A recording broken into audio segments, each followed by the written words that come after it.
What is going on? I'm Zedmot. You know the drill. Every single Supercell game, plus the Supercell store. If you haven't been to store.supercell.com, do go check it out. Lots and lots and lots of great deals on all the games, except for Boom Beach, I think. But maybe, just maybe, coming soon. Who knows? Keep watching this space just in case. This base yesterday got me back into 23 with a little bit of pushing. On this one, as you can see, I am short of remote defib. Remote defib makes bombardiers just that much better. The problem is I'm only going to end up with like 48 keys, which 30 plus 30 is slightly more than 48, unfortunately. Gonna have to wait 6 more hours for remote defib. In the meantime, though, we are going to swap this base a little bit. We're going to get rid of that sky shield. Look at this, 100 diamonds. This is my first switch of the season. I should probably make that a goal for one of these seasons, to make it through without switching.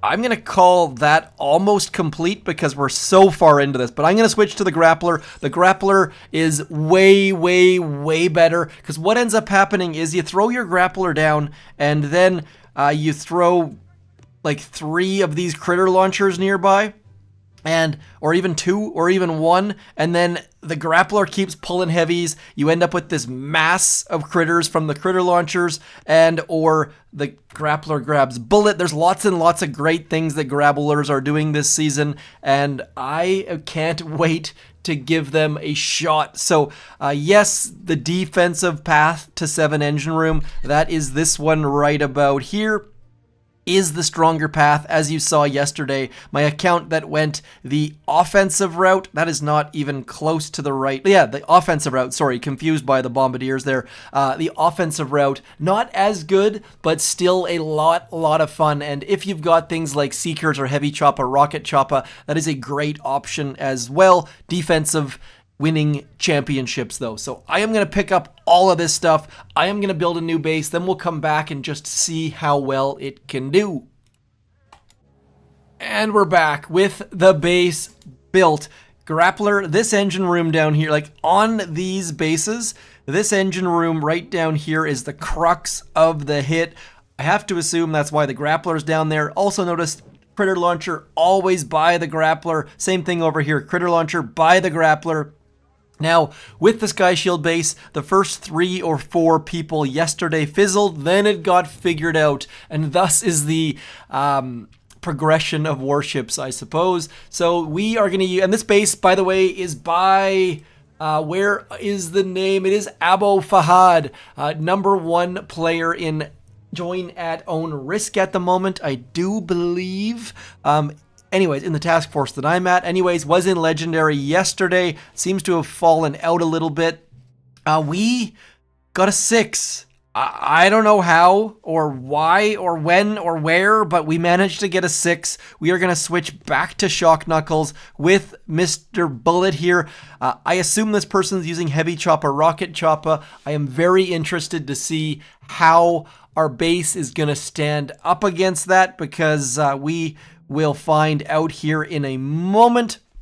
I am going to send one of our beautiful, beautiful yellow chop. Did I just do a flare? That was so dumb. What a waste of GBE. I am a goofball here. Then we're going to drop as things start to expire. 1, 2, 3 in about that neighborhood. Barraging all of those mines on that right-hand side.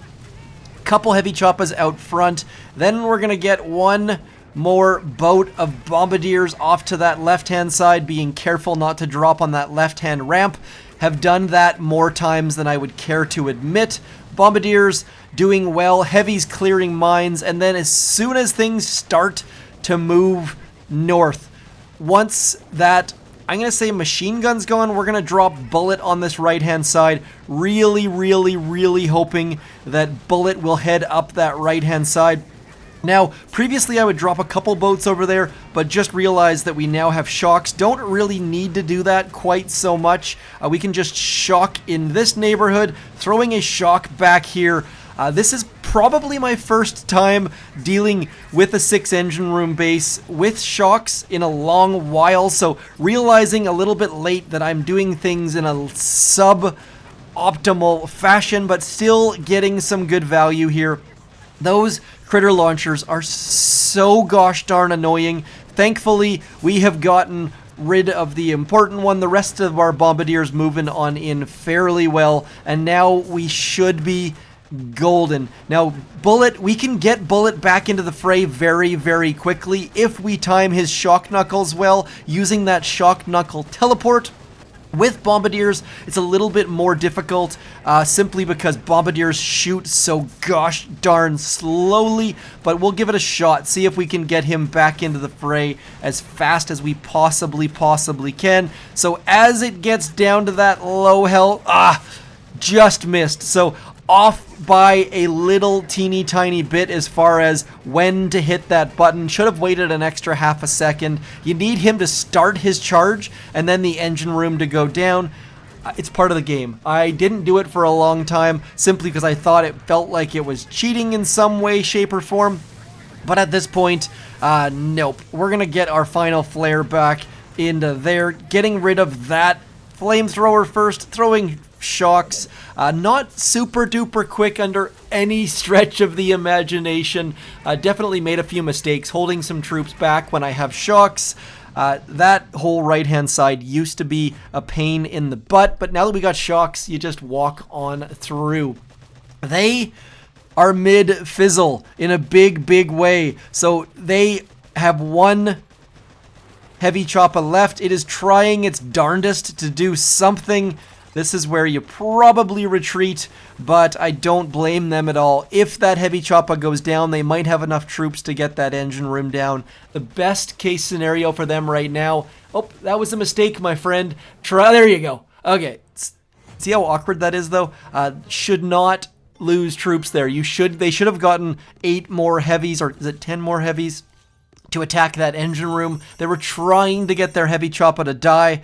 Don't know if they were trying to end the attack or if they were just trying to get that last engine room, but that should be enough for you to see that 6 engine rooms versus 7 engine rooms, like, even though I screwed that up in a big way, that right-hand side used to be hard. You had to delay troops and then send Bullet and a bombardier over there. But now with shocks, you can just send some bombs over there.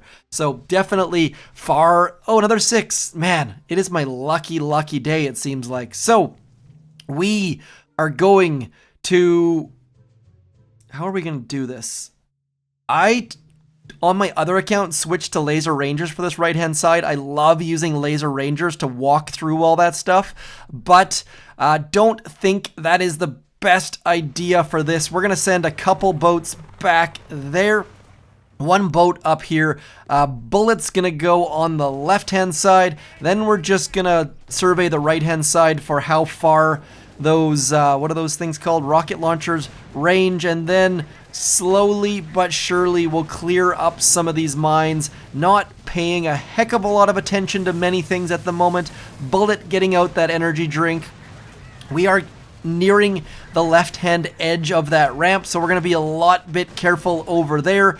Gonna get a shock back here, getting 3 key details, and that's where some bases have not yet realized that shocks make them basically useless, but to each their own, obviously. Let's get a barrage over there. I don't have any plan at the moment. We are just dropping troops and making our way forwards. We're gonna get pegged off by that right-hand side stuff a little bit, so a preemptive shock. Everyone has gone left. They will come back eventually. Not sure if they're going to make it in time for us to have another shock. There's our shock right there. Trying desperately to keep all of our troops alive. That medkit definitely helping us in that way. That shock blaster is about to eat up some of our troops though, so we'll throw an artillery on it. Saved one of our bombardiers, but probably in a bad state here. Need a medkit in a hurry right about there. Managed to get the medkit out, but didn't save the bombardier. So wasting GBE. We've got no troops up there. This attack is subpar, sub-average, sub-good. But as you've seen, 7 engine rooms versus 6 engine rooms. I guess that's the argument I'm trying to make, that even with terrible attacks, because you haven't attacked a 6 in a long while, that grappler base gonna stand on its head, getting all sorts of value for us. And this is kind of where I'm stuck for my arguments of what to upgrade next. I really want remote defib. Could you imagine just dropping a couple boats of bombardiers at the top? That's going to make that way quicker.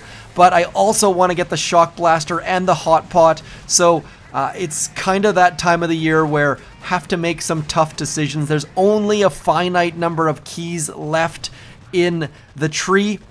And we are going to get our heavy choppers over land. That way when they die, we don't lose all of the troops that come with them. We're going to get rid of that boom cannon, trying our darndest to keep some of our heavies alive.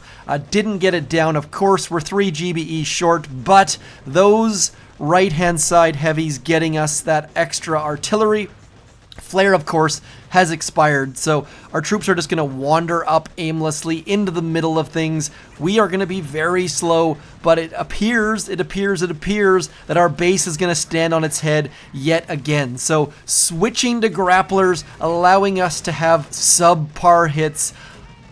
I've been saying all season long, it feels like, that I need to spend some time and get my hits cleaned up.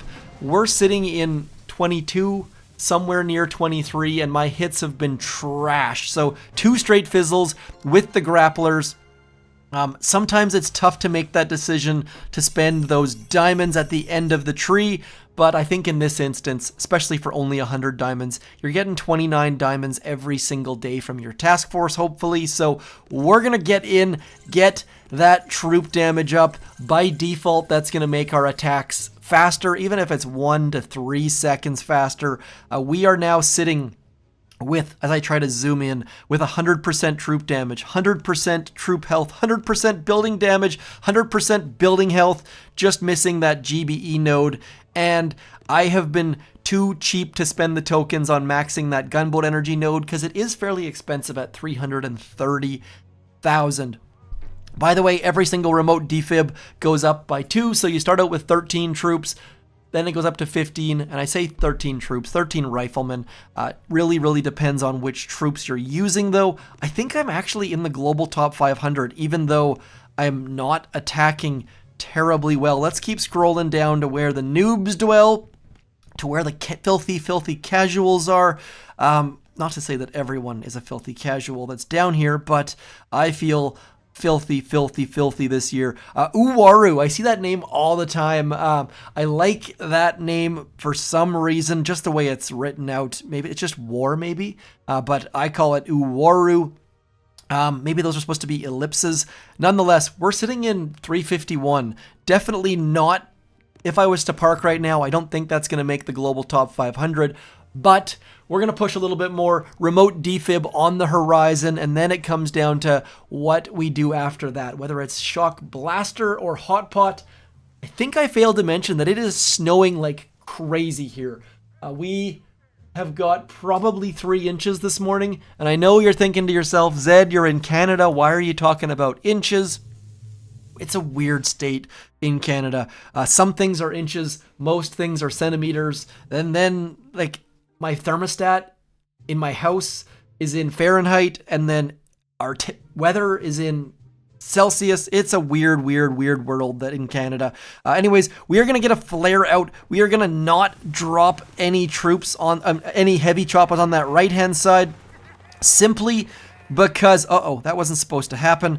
Expire flare, there we go. And then we are going to go something like that and like that. Bullet is going to be our right-hand side tank over in this neighborhood. And then that should do us fairly well. We are going to get all barrage onto you, my friend. And then we're going to send you up this far left-hand side. Am I wasting GBE? Probably. Do I have an attack strategy? Not really, but still doing fairly okay at the second. That Doom Cannon is going to be a pain in my butt for the second, so we are going to get rid of it with a shock. And then on this right-hand side, the fact that we don't have any heavy choppas is going to actually work to our benefit, because those bombardiers are going to take out that critter launcher. We don't actually want any tanks over there at the moment, and by tanks, I do mean our good friends, anything that's going to stand out front. And now as far as artillery and barrage to get rid of that sky shield, I think I covered this already, but you really, really want to do 2 barrage, 4 artillery. That is the cheapest way to do it. Of course, it does depend if you're trying to save some artillery for later or not, but that is a whole different question. We need 1 more artillery to get rid of that sky shield. That boom cannon is down, which is the important thing. These bombardiers are in a world of pain. Bullet has done essentially nothing for us, but our medkits still keeping us moving forwards. Come on. We need 1 more artillery, which we should get in a second here. Come on, artillery. Let's go. Need that next flare. There goes the artillery. Come on. There goes the flare onto that engine room. Not able to protect the entire engine room. Not that it really mattered, it seemed, because that other sky shield went down. But 1 minute 45, a far, far better time than I've been getting this morning. It's all about the split, and I just have not been able to get it super, super straight. Is someone going to finish our base? They are trying to heavy rush us, it looks like, which I'll be amazed if they pull this off. That shock launcher going to keep some of their heavies behind. 1, 2, they got at least 5 boats of heavies. I wonder if they went all heavy rush, and if so, kudos to you, Alex, because everyone else fizzled. Get it down. Come on, Alex, I'm cheering for you here. Would love to see the base defeated. That way we can show you how you can beat this base. I am very, very intrigued. I don't think they have remote defib. Remote defib still seems to be hard to get. Not many people have it at the second. Are we going to jump up into 23 again? I think we are. Yep, beating them by 42 whole seconds. Did they go full heavy rush? They did. 8 boats on the left, straight to the Doom Cannon, and then straight in back as that critter launcher. Look at this. We're getting critters on that right-hand side in a big, with brick. Oh man, that is interesting. Well done, Alex. That's a pretty decent time against this base. I am somewhat impressed. Brick not really doing much for them. Maybe they're using cluster grenade, because I haven't seen a battle orders or an iron will. There's the cluster grenade. That was interesting. So, decent time, not good enough, obviously, but I'm going to end the video there. We picked up a bunch of wins, went back into 23. Am I near my highest stars? Within 5 stars of my highest point on the season. There's some info bits there. Let's try, just give me 1 sec. Let's try an operation attack. We've got all of the disco lights glowing. We are going to give Cooker a shot. As you can see, there are 13 hits left in the operation. This is 1, 3, 4, so 5 spare hits. I don't think this is going to be a waste of a hit, but I have been waiting to do the Cooker ring with these shock ladies, and I gotta say they are a lot of fun. So let's give them a go, using the known spots on shore to drop our troops, guaranteed to get all of our troops underneath smoke, keeping the delay. You guys know all about the delay, obviously, because you are beast players. And then smoking all of these ladies, and I think that, oh gosh, that was, yep, I knew it. I blew that smoke location in a big way. But we have Bullet. We've got these ladies. What we are going to do is send Bullet out to there. We are going to shock there and there and there. 3 shocks for the second. Bullet taunting things. All of our ladies are now going to shock everything around us in a big way. And now we just need to keep this far stuff shocked. Should be good to go here in a second. Need Bullet to move forwards, taunting all of the things. The ladies standing at attention. Our Shockeneers doing a little bit here, not a ton, and just clearing all of these shield gens bit by stinking little bit. Shockeneers, decent. I wouldn't say that this was a useful use of their abilities, but they are at least doing something. Let's get onto that rocket launcher. Clearing that bit by stinking little bit. Rocket launchers over there shooting over top of Bullet, which sucks. Like, they should not be shooting over Bullet. Those Zookas were farther back than Bullet was. Nonetheless, we should be able to get some decent value out of Bullet here as we try to get a couple extra rocket launchers out of him. Was that better than using Scorchers? I don't know. It's hard to say. There were a lot of boom cannons over there. Not the hit I was hoping for, but we're going to leave it in the video anyways, just because I told you the cooker ring with Shockeneers is great. That was not a great example of it, though. Probably needed a ring that didn't have those extra rocket launchers that are all around it. Those extra rockets up there and down here causing a bit of grief for our troops. Nonetheless, do keep experimenting with those Shockeneers. There's a lot of great things that can be done with them. Keep pushing in warships, and I talked about it, but over here in this tech tree, pushing back for either the hot pot on the other account or the shock blaster. Very intriguing. Or maybe you go with 2 hot pots. I kind of assume the shock blaster is the answer of the day, but you saw the details there. Go out there, get that Doom Cannon, get that Grappler, and good things will happen. It is causing fits for people. Anyways, that is it for me. I am Zedmont. Thank you for coming in, liking, sharing, subscribing, keeping your submarine diving. Most importantly, though, hit me up in the comments. I'm Zedmont. Thanks for coming in. Peace.